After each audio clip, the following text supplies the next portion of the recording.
Okay, so the first video I made was about the desolation and what it feels like and what it looks like. But what is important to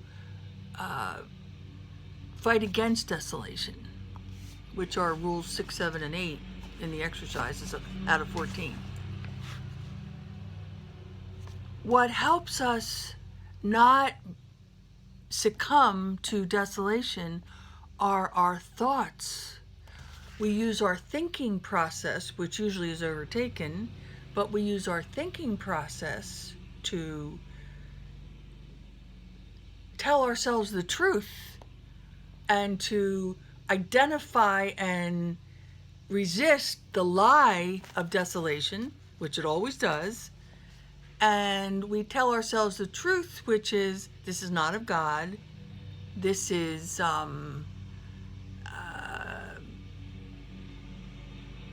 but God is here to help me. Resist, fight, walk away, not believe the lie.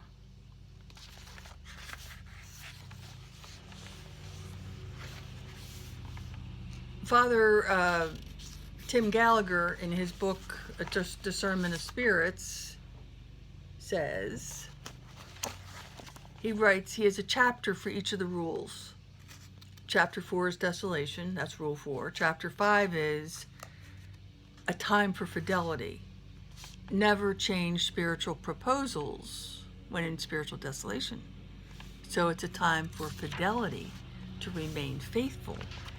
And these rules go kind of in and out, and then, but change yourself. Don't change your spiritual proposals, but rule 6 says, change yourself, which is pray and change yourself into a truth believer rather than a lie believer.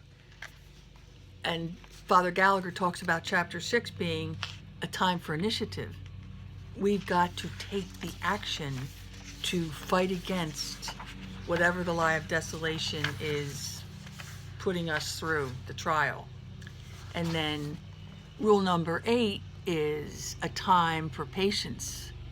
After we've done everything we can, we just have to wait and trust that this desolation will pass, because consolation and desolation are a natural part of the spiritual life, not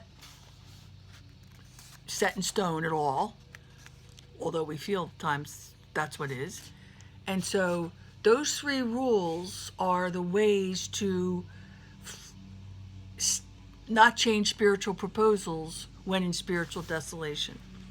There are 14 rules altogether. 9 talks about spiritual consolation and desolation, and 10 talks about consolation, and 11, let's say it up, but I should know that. I should know these.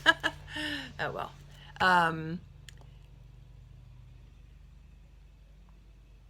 12, 13, and 14 are situations and analogies for what to do in certain situations where the enemy is setting traps, or what he does. But for right now, I just wanted to talk about the definition of desolation, rule 4. Rule 5, never change a spiritual proposal. Rule 6, change yourself.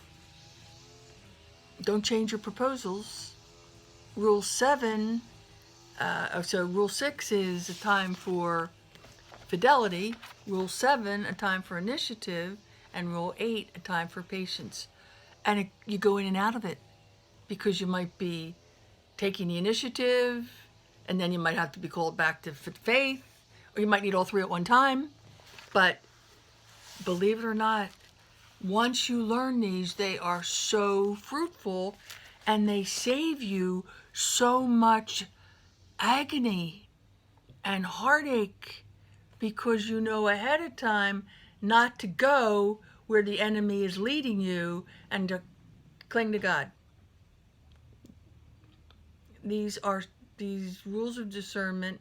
They're called the first week rules of discernment because the first week deals with sin and desolation in the exercises. The second week rules of discernment deal with contemplation and how the enemy can use contemplation to deceive. That's a lot subtler, but once you get the first ones down, then you kind of understand the second ones. But we take one step at a time. Rules of Discernment 14 to help us deal with desolation. That's it.